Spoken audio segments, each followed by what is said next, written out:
Shortly after the pandemic began, I went for a walk and asked a police officer what he's noticed since it started. And while petty crime had decreased, domestic calls escalated.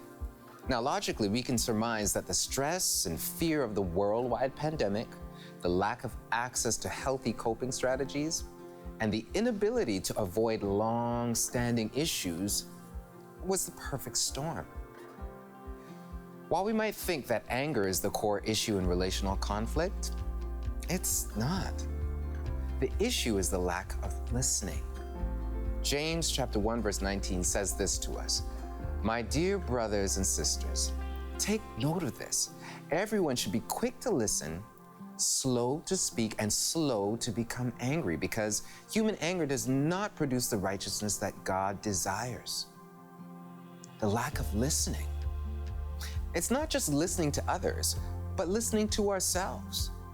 Many times people have good reason to feel angry, but expressing that anger in destructive and hurtful ways does not take us any closer to what we actually want. What do we really, really want? Well, more often than not, people in conflict, they want the same things. We want to be heard. We want to be understood. We want to be seen as valuable, to be free to live a fulfilling life. But we run into problems when we expect our family members, our spouses, our jobs, society, even in our churches, we expect our churches to meet these needs for us. But the truth is, God created us with these needs, and He wants to help us fulfill them.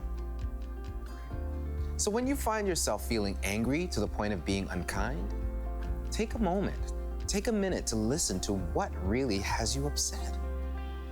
Are you feeling unimportant and powerless?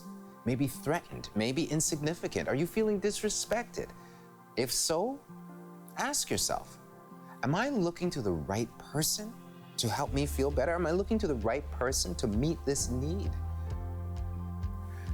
Humbly listen for what God has to say to you about your worth, about your significance, about your ability to live a purposeful and fulfilling life. Trust me, His answer, His word will take root in your life, and it will make all the difference in the world. So you can be angry, not sin. Just be sure to listen for God's word to you, and this will produce the righteousness He desires. And I believe you will be happy too.